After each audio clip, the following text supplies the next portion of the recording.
My fiancée cheated with her ex 1 week before our $50,000 wedding, but when the officiant asked if I do, I showed all 150 guests the photos of her secret meetings and left her standing at the altar. I'm 30 years old, I live in San Diego, and 6 months ago, I almost married the wrong woman. And when I say almost, I mean, I literally made it all the way to the altar before I detonated a nuclear bomb on what was supposed to be the happiest day of my life. The truth is, I'm still not completely sure if I did the right thing. I mean, yes, I'm sure she didn't deserve to marry me, but the way I did it, well, that's something I'm still processing. I guess I should start at the beginning, when I met Rachel like 3 years ago at a mutual friend's party. Rachel was, I don't know, magnetic is the word I'd use. She had that outgoing personality that filled any room. You know, one of those people who makes everyone feel comfortable and included. She was beautiful, obviously. But it wasn't just that. She was fun and spontaneous and made me feel like I was the most interesting version of myself when I was with her. We fell in love fast, like really fast, and after a year and a half of dating, I proposed to her on the beach at sunset. Yeah, super cliché, but she loved that stuff. She said yes before I finished getting down on one knee, and I remember thinking, this is it. This is my person. I'm going to spend the rest of my life with her. The next few months were crazy with wedding planning. Rachel wanted everything perfect, and I honestly just wanted her to be happy, so I basically nodded along to everything she proposed. The beachfront venue with an ocean view, the specific flowers that had to be imported, the photographer who cost a fortune, everything. We spent like $50,000 total, between my family and hers, and I was working overtime at my tech company to be able to contribute more. I didn't care. I thought we were building our life together, that this was the beginning of something incredible. Then we got to 1 week before the wedding, and things started getting weird. Rachel had always been glued to her phone, but suddenly she became like obsessive with it, like she'd take it to the bathroom, and if she left it somewhere and I accidentally touched it, she'd practically jump to grab it away from me. At first I thought maybe she was coordinating some surprise for the wedding or something. I don't know. I tried not to overthink it because we were in total stress mode with the final details. But there was something about the way she was acting that put my nerves on edge, you know? Like that sixth sense that tells you something isn't right. One Tuesday night, like 5 days before the wedding, we were at my apartment watching Netflix. Or, well, I was watching. She was basically glued to her phone, smiling like an idiot. I got up to go to the bathroom, and when I came back, she'd left her phone on the couch. The screen still lit up. I'm not one of those people who checks phones. Honestly, I'd never done it. But literally the notification was right there on the screen and I saw it without meaning to. It was a message from someone named Michael that said, "Looking forward to tonight." My stomach dropped to the floor because I knew who Michael was. He was her ex-boyfriend, the guy she'd dated for 2 years before meeting me. Rachel had told me they had no contact, that it had been a toxic relationship, and that when they broke up, it was for good. When Rachel came back from the bathroom, I asked her directly, "Hey, why is Michael texting you?" The face she made. I can't even describe it. It was like I'd caught her stealing or something. She got all nervous and started with how Michael was going through a difficult time, that his mom was sick or something and he didn't have anyone else to talk to, that she was just being a good friend. I said, "Really? A week before our wedding, you're being your ex's therapist?" And she got defensive, said I was being insecure and controlling, that she could have male friends, that I should trust her. I wanted to believe her. I really did. So I let the subject drop, but that night I couldn't sleep well. The next day, like at 3 in the afternoon, I got a call from Chris, my best friend, and the guy who was going to be my best man. Chris and I had known each other since college. I mean, this guy was basically my brother. He told me, "Dude, I need to tell you something, and I don't know how, but you have to know." I felt like someone had thrown ice water on me. Chris told me he was at the shoreline, a bar near the boardwalk, and that he'd seen Rachel there sitting at a secluded table with a guy who looked very comfortable with her. I asked him to send me a photo if he could take one discreetly, and less than 2 minutes later I had on my phone an image that basically confirmed my worst fears. It was Rachel, without a doubt, sitting at a dark table in the bar with a guy I assumed was Michael, based on old photos I'd seen on his Facebook years ago. They were sitting super close. She had her hand on the table near his, and they both had those smiles, those intimate smiles you have when you're flirting with someone. They weren't kissing or anything like that, but the energy between them was undeniable even in a blurry photo taken from far away. I told Chris to stay there and let me know when they left, and I sat in my office staring at that photo for like 20 minutes, trying to process what I was seeing. Like an hour later, Rachel arrived at my apartment all smiley with bags from the bridal shop, said she'd been with Emma, her maid of honor, making last-minute adjustments to her dress. I asked her directly, "Where were you?" And she repeated the story about Emma and the dress so naturally that for a second I thought maybe Chris had been wrong, that maybe it wasn't her in that photo. But then I said, "That's weird because Chris called me a while ago and said he saw you at the shoreline," and the way her face fell confirmed everything. She tried to recover quickly, said yes, that she'd stopped by there for a few minutes to talk to Michael about his mom, that she'd promised to see him quickly before going with Emma. I showed her the photo. She looked at it and stayed silent for what seemed like forever. Then she started crying, and through tears admitted that yes, she'd been seeing Michael, but that it wasn't what I thought, that they were just friends talking, that he really was going through a difficult time and she just wanted to help him. I asked her how many times they'd met, and after a lot of insisting, she admitted it had been several times in recent weeks, that it started when Michael wrote to her on Instagram saying he wanted closure and to talk about their past relationship before she got married.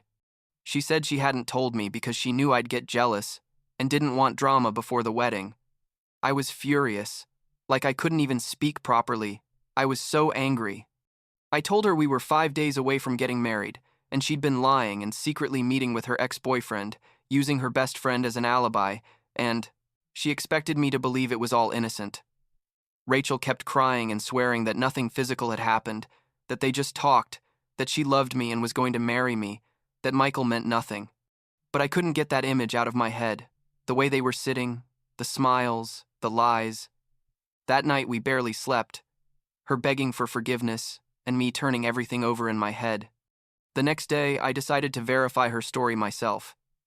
Like at 7 in the evening, I told her I had to go to the office to solve an urgent problem, and instead I drove straight to the shoreline. And there she was, again, at the same secluded table with Michael. This time I watched them from my car for like 15 minutes, and I don't know, the way they laughed, how she touched his arm, how he leaned toward her. Everything gave me the feeling that this was much more than friends talking about sick moms. I didn't go in to confront them. I just took my own photos and videos from my phone and left before they could see me. When she got to my apartment that night, like at 10, I asked her what she'd done in the afternoon. She said she'd been at her apartment packing things for our honeymoon. I showed her the photos and videos I'd taken. This time, there were no immediate tears. First, there was silence, then a kind of resignation. She admitted that yes, she'd gone to see him again, that she couldn't help it, that there was something between them that had never been completely resolved. I asked her if it had been physical, and she swore no, that they'd never kissed or anything. But honestly, at that point, I didn't know what to believe anymore. I spent that whole night awake thinking about what to do. We had the wedding in 4 days. All the guests had already confirmed. Many were already traveling to San Diego. We'd spent all that money. Our families were super excited. Part of me thought about just canceling everything, sending a message to everyone saying the wedding was postponed indefinitely, and that's it. But there was another part of me, the part that was absolutely furious and hurt, that wanted Rachel to feel even a fraction of the humiliation and pain I was feeling. And it was that part that took control. I decided I wasn't going to cancel the wedding. I was going to let everything proceed normally. Let Rachel think everything was fine, that I'd decided to forgive her and move forward. And then, at the most public and dramatic moment possible, I was going to make sure everyone knew exactly what kind of person she was. Yes, I know. It sounds super vengeful and maybe cruel, but in that moment, I felt she deserved something proportional to what she'd done to me. She'd lied to my face repeatedly. She'd used her best friend as an excuse. She'd been practically having an emotional affair, if not also physical, days before marrying me, and she expected me to just accept it and move forward like nothing happened. The next 3 days were the weirdest of my life. I acted normal with Rachel. We went to rehearsals. I smiled at family dinners, confirmed details with vendors. She thought we'd gotten past the problem, that I'd decided to trust her and give her another chance. Chris was the only one who knew what I was planning, and he told me like 5 times if I was sure this was what I wanted to do, that once it happened, there was no going back. I told him I was completely sure, that she'd had multiple opportunities to be honest with me and had chosen to lie every time. Saturday came. The wedding day. The venue was beautiful, like magazine-worthy, with all the white flowers and decorated chairs and the arch in front of the ocean with the sunset in the background. There were like 150 guests, relatives from both sides, friends, co-workers, all dressed up and drinking champagne and commenting on how beautiful Rachel looked in her wedding dress that had cost like $8,000. I was in a separate room with Chris and the other groomsmen, and Chris asked me one last time if I was sure. I told him I'd never been more sure of anything in my life. The ceremony started normally. I walked to the altar with my mom, her crying with happiness, not knowing what was about to happen. The groomsmen and bridesmaids entered. Finally, Rachel entered with her father, and I have to admit she looked incredible, radiant, with that huge smile, thinking she was about to marry the love of her life. She got to the altar, her father gave me her hand, and we stood in front of the officiant as he began with the traditional speech about marriage and love and commitment. The time for vows came. Rachel went first and gave this whole prepared speech about how I was her best friend, her partner, her future, how she couldn't wait to spend the rest of her life with me. People in the seats were crying. Her mom was a complete mess of tears. And I was just standing there thinking about the photos of her with Michael, about the lies, about the times she'd looked me in the eyes and deceived me without blinking. Then the officiant turned to me and said the words, "Kevin, do you take Rachel as your lawful wife, to love and respect her in sickness and in health, until death do you part?" And I stayed silent for a few seconds that felt like hours. I could feel everyone holding their breath, waiting for my "I do." Rachel was looking at me with that nervous but happy smile, with no idea what was coming. And then I said, clearly and loud enough for everyone to hear, "No, I don't." Rachel looked at me confused, like she hadn't heard correctly, and the officiant also looked puzzled. I kept talking before anyone could interrupt me. I said, "I can't marry someone who has spent the last few weeks lying and secretly meeting with her ex-boyfriend. I can't commit to spending my life with someone who has betrayed me in the most fundamental way possible, days before our wedding." The silence that followed was deafening. You could literally hear the ocean waves in the background and nothing else. Rachel froze, her face going from confusion to understanding to absolute horror. I took out my phone and showed the photos of her with Michael at the bar. I said, "For everyone here wondering what I'm talking about, my fiancé, or ex-fiancé now, I guess, has been secretly meeting with Michael, her ex-boyfriend, in recent weeks." I showed specific photos to people in the front rows, including her family.